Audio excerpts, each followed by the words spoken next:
நிறைய பேர் என்னெல்லாமோ படிச்சுட்டு இருக்கிறாங்க.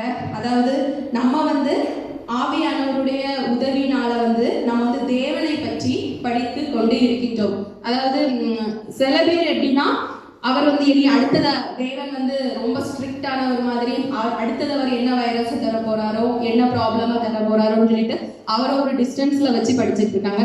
சில ஒரு குரூப் வந்து அவர் 1 2 தாடி இருக்கா மீசை இருக்கா அப்படின்னு படிச்சுட்டு இருக்காங்க. நம்ம வந்து ஆவியானவருடைய உதவியானால அவரை பற்றி நம்ம தெளிந்த அறிவை வந்து அவரை பற்றி உள்ள தெளிந்த அந்த ஒரு காரியத்தை வந்து நாம வந்து படிக்க போகின்றோம். 3 முக்கியமான காரியங்களை வந்து நான் இன்னைக்கு உங்ககிட்ட கொண்டு வந்திருக்கிறேன். முதலாவது அவர் அன்புள்ள தேவன், இரண்டாவது சந்தோஷத்தை கொண்டாட்டத்தை விரும்பும் தேவன், மூன்றாவது நம்மை பிரகாசிக்க வைக்கும் தேவன். இந்த முதலாவது உள்ள அன்புள்ள தேவனும் சந்தோஷத்தை விரும்பும் தேவன், இங்கிலீஷ்ல loving father and celebrating father, இந்த 2 தேவனுடைய கேரக்டரிஸ்டிக்ஸையும் ஆண்டவராகிய இயேசு கிறிஸ்து வந்து ஒரு கதையின் மூலமாக நமக்கு தெளிவாக நமக்கு விளக்குவார். எல்லாரும் லூக்கா 15வது அதிகாரத்தை எடுத்து வச்சுக்கோங்க. லூக்கா 15:11 32 வசனம் வரைக்கும் தான். லூக்கா 15:11 32 இந்த ஜீசஸ் வந்து சொன்ன கதை. இது நிறைய எல்லாருக்குமே தெரியும். ஒரு மனுஷனுக்கு வந்து 2 குமாரர் இருந்தனர். அப்போ வந்து தகப்பனே எனக்கு ஆஸ்தியில் எனக்கு ஒரு பங்கு வேணும்னு சொல்லிட்டு அந்த இளைய குமாரன் என்ன பண்ணுவான், தகப்பன் கிட்ட இருந்து ஆஸ்தியை வாங்கி அவன் வந்து வழி போன போக்குல போய் துன்மார்க்கமாக வாழ்ந்து அவனுடைய ஆஸ்தி எல்லாவற்றையும் அவன் அழித்து போட்டான். கடைசியில் என்னாச்சு, அவன் பசியினால பஞ்சியின் உணவை வந்து சாப்பிட நேர்ந்தது. அதை போன்றுதான் இந்த மாதிரி ஆண்டவருடைய அன்பை புரியாமல், நம் தகப்பனின் அன்பை புரியாமல் நிறைய பேர் வந்து இந்த உலகத்தின் பாடுகளை நாம் அனுபவித்துக் கொண்டிருக்கின்றோம். அவன் வந்து அந்த இளைய குமாரன் வந்து பசியினால அதாவது பண்டியின் சாப்பாட்டை சாப்பிட்டது மாதிரி கிறிஸ்தவ போர்வையில இருக்கின்ற நிறைய பேர் என்ன பண்றாங்க, நம்ம ஆண்டவரை பற்றி தெளிந்த அறிவில்லாம இந்த உலகத்துல கஷ்டம் உண்டு, இந்த உலகத்துல பாடு உண்டு, இந்த உலகத்துல வறுமை உண்டுன்னு சொல்லிட்டு இங்க உள்ள ப்ராப்ளம்ஸ் வந்து அனுபவித்துக் கொண்டு இருக்கின்றார்கள். 17வது வசனம், அவனுக்கு புத்தி தெளிந்த போது என்ன புத்தி தெளிந்த போது என்றால், அதாவது அன்று ஆதாம் வந்து கீழ்ப்படியாமையினால என்ன பண்ணாரு, அவர் வந்து சாப்பிட்ட அந்த பழத்தின் மூலமாக அந்த ஆதாம் மூலமாக பாவியாக நாம வந்து இந்த உலகத்துல வந்து பிறந்தோம். நம்ம பிறக்கும் போது என்னாச்சு, நம்முடைய ஜீன்ஸ், நம்முடைய குரோமோசோம்ஸ், நம்முடைய செல்ஸ் எல்லாமே வந்து கரப்டடாட்டு மாறியது. ஸோ அது என்ன, அது திருப்பி எப்படி அந்த கரப்டடான குரோமோசோம், கரப்டடான ஜீன் எல்லாமே நமக்கு கரெக்டாக மாறினது என்றால் கலாத்தியர் 2ஆம் அதிகாரம் 20வது வசனத்தின்படி. கலாத்தியர் 2:20 வசனம் யாராவது வாசிங்க. கிறிஸ்துவுடனே கூட சிலுவையில் அறையப்பட்டேன், ஆயினும் பிழைத்திருக்கிறேன், நான் அல்ல கிறிஸ்துவே எனக்குள் பிழைத்திருக்கிறேன். நம்ம வந்து ஆண்டவராக இயேசு கிறிஸ்துவை என்னைக்கு நம்ம வந்து சொந்த இரட்சகராக ஏற்றுக்கொண்டோமோ அந்த நேரத்துல நம்ம எப்படின்னா அவருடன் கூட சிலுவையில் வந்து இணைக்கப்படுகின்றோம்.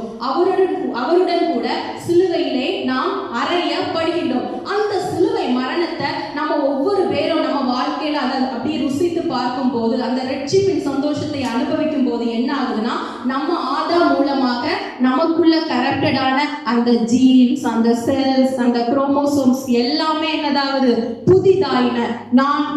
நம்ம எல்லாம் என்ன புதிய சிருஷ்டியாக மாறுகின்றோம். அது மட்டும் இல்ல, கொலோசியர் 2ஆம் அதிகாரம் 14-15, கொலோசியர் 2:14-15, நமக்கு எதிரிடையாகவும் கட்டளைகளால் நமக்கு விரோதமாகவும் இருந்த கையெழுத்தை, அதாவது நியாய பிரமாணத்தை குலைத்து அதை நடுவில் இராதபடிக்கு எடுத்து சிலுவையின் மேல் ஆணி அடித்து துறை ஸ்தலங்களையும் அதிகாரங்களையும் முறிந்து கொண்டு வெளி அரங்கமான கோலமாக்கி அவைகளின் மேல் சிலுவையில் வெற்றி சிறந்தார்.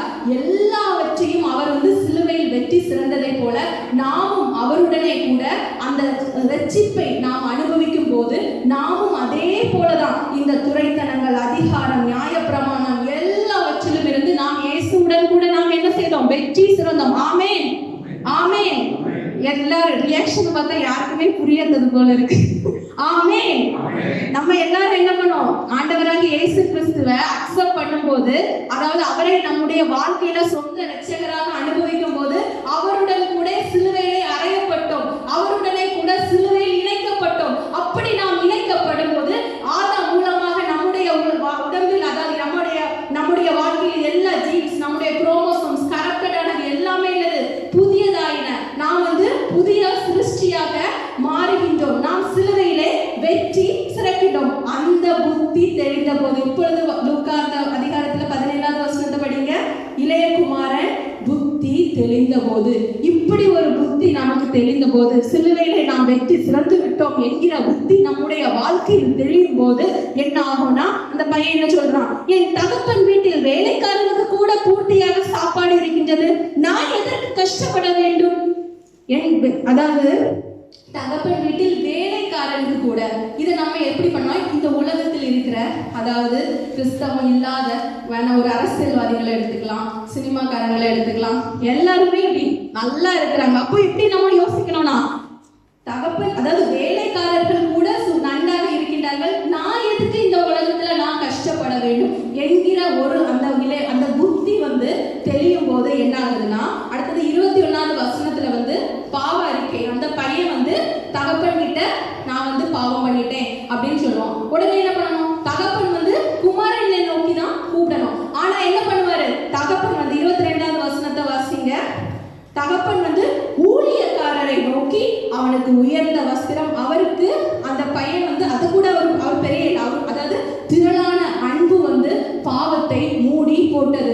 ஆண்டவராக இயேசு கிறிஸ்துவுடைய கல்வாரி மரணம் நம்முடைய பாவங்கள் எல்லாம் என்னது மூடி போட்டது. அதற்காக என்னதான் கொண்டு வந்தார்? அவர் உயர்ந்த வஸ்திரத்தை எடுங்கள், மோதிரத்தை எடுங்கள், கால்களுக்கு பாதரட்சையை போடுங்கள் என்று சொன்னார். உயர்ந்த வஸ்திரம் என்பது ரட்சிப்புக்கு இணையாக இருக்கின்றது. மோதிரம் என்பது நமக்கு முத்திரையாக கொடுக்கப்பட்ட ஆவியானவருக்கு குறிப்பிடப்படுகின்றது. கால்களுக்கு பாதரட்சை, அதாவது ரெடினஸ். எபேசியர் 6ஆம் அதிகாரம் 15 வாசிங்க. எபேசியர் 6:15.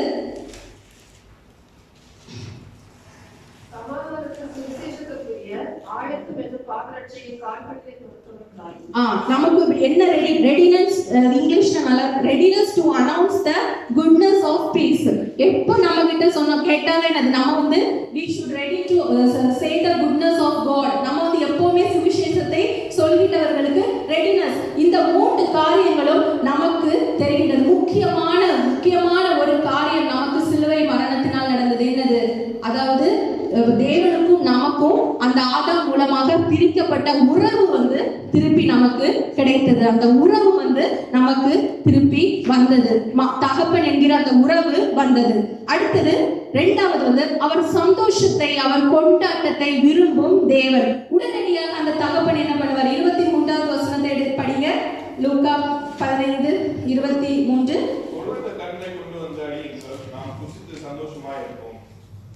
கொழுத்த கஞ்சை கொண்டு அடியுங்கள், நாம் புசித்து. அப்படியே அவர்கள் சந்தோஷப்பட தொடங்கினார்கள். தேவனுக்கு நாம் துக்க முகமாய் இருப்பது விருப்பம் அல்ல.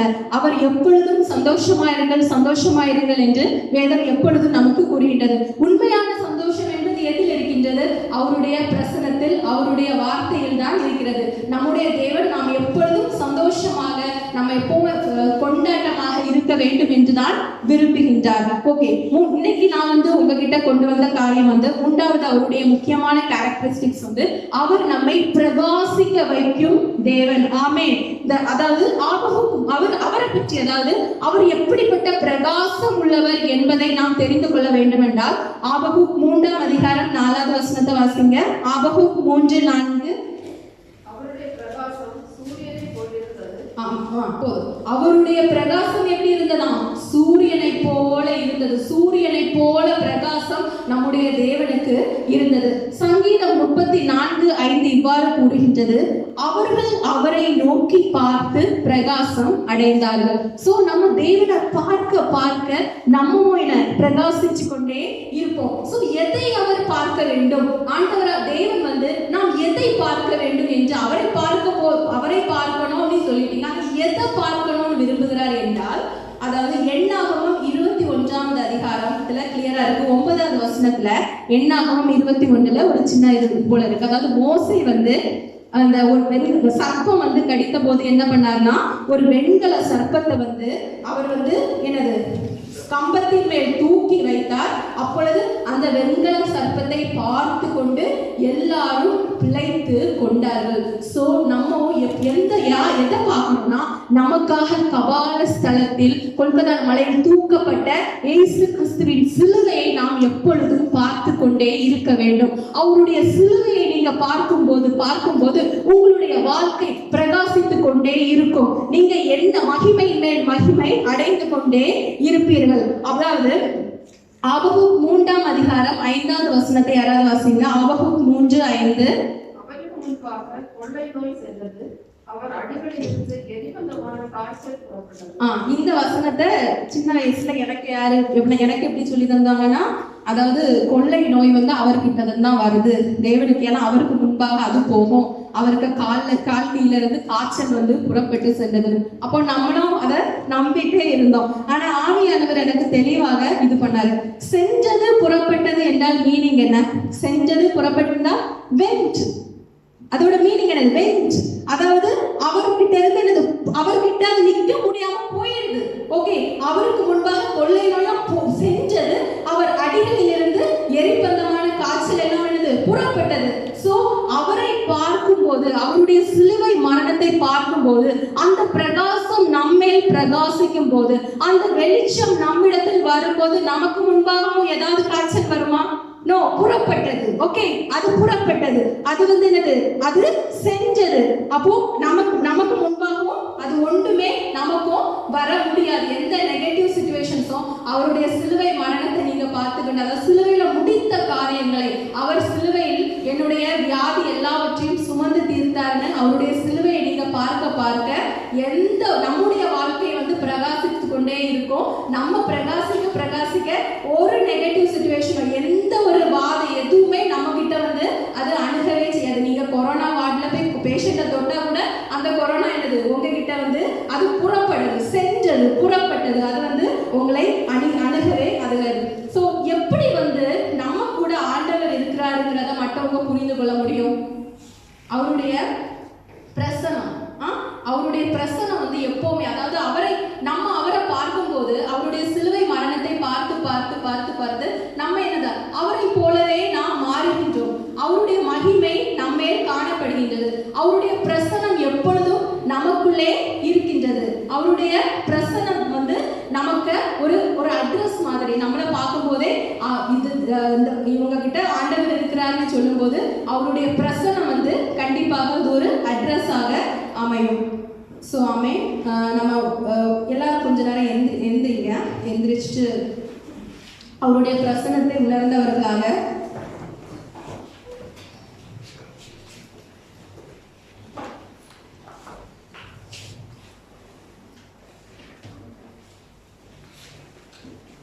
நம்முடைய வாக்குத்தத்த வசனமும் இதுதான். எழும்பி பிரகாசி, உன் ஒளி வந்தது. காரிருள் வந்து இந்த பூமியை வந்து மூடும், ஆனால் உண்மையில் கர்த்தர் உதிப்பார். அதாவது நம்ம அவருடைய சிலுவையை வந்து பார்க்கும்போது இந்த உலகத்துல எப்படிப்பட்ட நெகட்டிவ் சிச்சுவேஷனா இருந்தாலும் நமக்கு வந்து அது ஒரு பாதிப்பும் இருக்காது. நம்ம மூலமாக நமக்குள்ள இருக்கிற அவருடைய பிரசன்னம் மூலமாக இந்த உலக மக்களும் வந்து நம்ம வந்து ஆண்டவரை வந்து ஏற்றுக்கொள்வாங்க. ஸோ எல்லாரும் ஒரு செகண்ட் அவருடைய பிரசன்னத்தை உணர்ந்தவர்களாக நம்ம கொஞ்ச நேரம் ஜெபிப்போம். நீர் இல்லாமல் நான் இல்லையே, நீர் சொல்லாமல் உயர்வு இல்லையே, நீர் இல்லாமல் நான் இல்லையே, நீர் சொல்லாமல் உயர்வு இல்லையே, உங்க பிரசன்னம்தான் எனக்கு முகவரி, உங்க பிரசன்னம்தான் எனது தகுதி.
ரிகலாபா. ஆம் தகப்பனே, ஹalleluya. இந்த சபைக்கு நாங்கள் யாரோ அழைத்து நாங்கள் வரவில்லை அப்பா. நீர் எங்களை முன் குறித்ததனால் ஆண்டவரே நாங்கள் வந்தோம் அப்பா.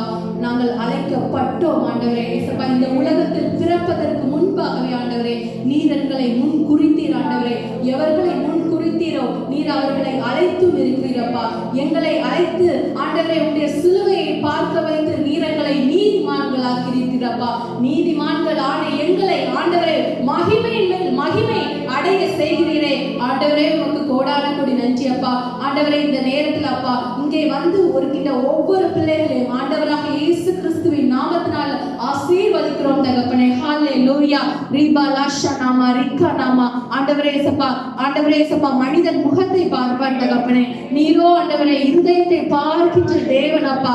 ஆண்டவரே இருதயத்தில் என்னென்ன வியாகுலங்களோடு வந்திருக்கிறாங்களோ ஆண்டவரே, ஹalleluya.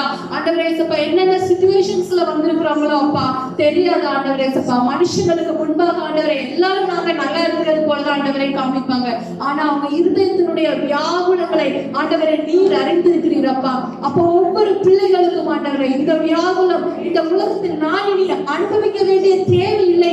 கல்வாரி சிலுவையிலே என்னுடைய நாதன் எனக்காக வியாகுலம் ஆனார் என்பதை ஆண்டவரே நீர் இந்த நிமிஷத்துல நீர் புரிய வைமப்பா. ஆவியானவரே நீர் உதவி செய்யுமப்பா.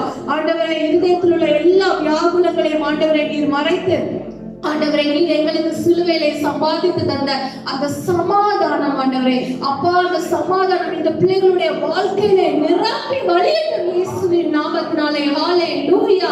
ரிபலா ஷனாமா ரிபலா கலா ஷனாமா ரிகனாமா. அப்பா, எங்களுக்கு ஒண்ணுமே தெரியாது ஆண்டவரே. ஹalleluya. அப்பா, உமக்கு தான் ஆண்டவரே எல்லாம் தெரியும் தகப்பனே. ஹalleluya. தகப்பனே இயேசுப்பா, அப்பா ஆண்டவரே யார் யார் பலவீனத்தோடு வந்திருக்கிறார்களோ எல்லாருக்கும் ஆண்டவரே நீர் கல்வாரி சிலுவையிலே சம்பாதித்த சுகத்தை நாங்கள் பேசுகிறோம் இயேசுவின் நாமத்தினாலே. சுகம் உண்டாவதாக இயேசுவின் நாமத்தினாலே. ஹalleluya. யார் யாருக்கு எங்கெங்க அப்பா வேதனை இருக்கின்றதோ ஆண்டவரே எல்லாருடைய வேதனைகளை நீர் மாற்றி தருகிறதற்காக உங்களுக்கு கோடான கோடி நன்றி தகப்பனே. ஹalleluya. ரிபலா ஷனாமா ரிபலா கலா ஷனாமா ரிபரா பரகலா ஷனாமா ரிபலா கலபரா கனாமா. பிரசன்னம் ஆண்டவரே அப்பா, அவர்கள் அப்படியே இந்த பிரசனத்தை அப்படியே கொண்டு போய் ஆண்டவரே எந்தெந்த இடத்துக்கு போறாங்களோ இந்த உலகத்தில் ஆண்டவரே எல்லாரும் உடைய பிரசனத்தை அறிந்து கொள்ளட்டும் ஆண்டவரே.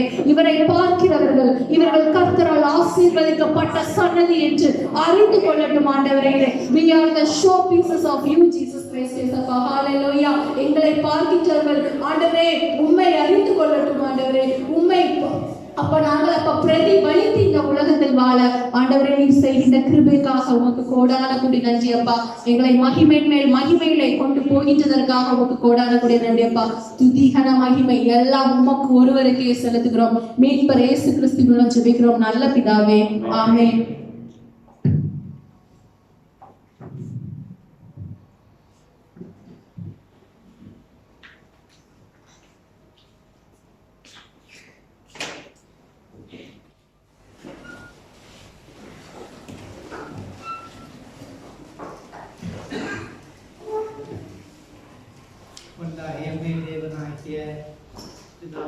அவரை அவருடைய குமாரனாகிறது நித்திய ஜீவன். நித்திய ஜீவனுக்காக நாம் பாடுபடுகிறோம்.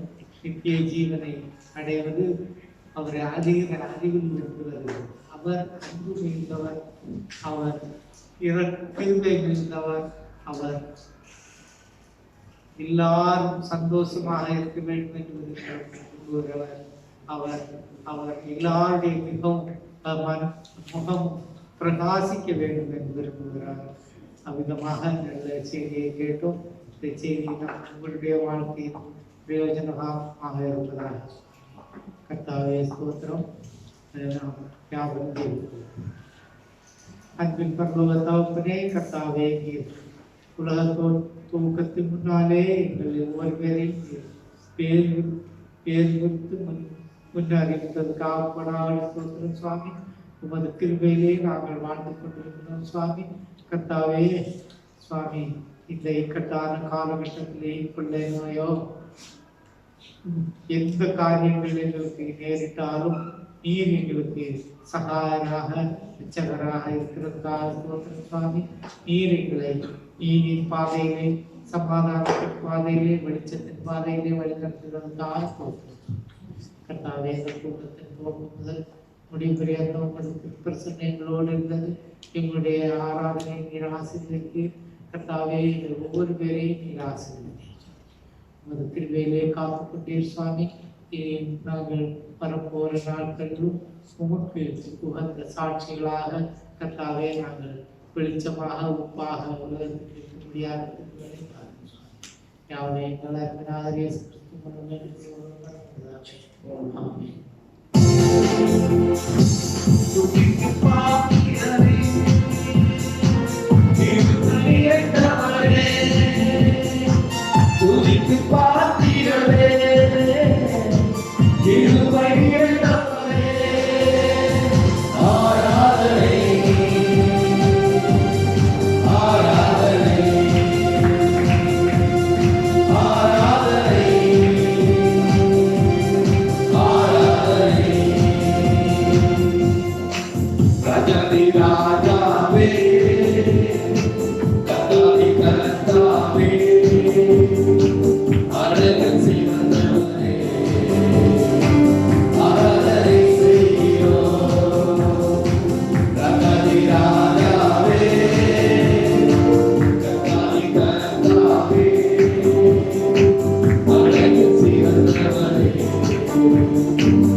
நம்முடைய கர்த்தராகிய இயேசு கிறிஸ்துவின் கிருபையும் பிதாவாகிய தேவனுடைய அன்பும் பரிசுத்த ஆவியானவருடைய ஐக்கியமும் வழிநடத்துதலும் நம் ஒவ்வொரு பேரோடும் இன்னும் சதாகாரங்கள் இருப்பதாக ஆமென்.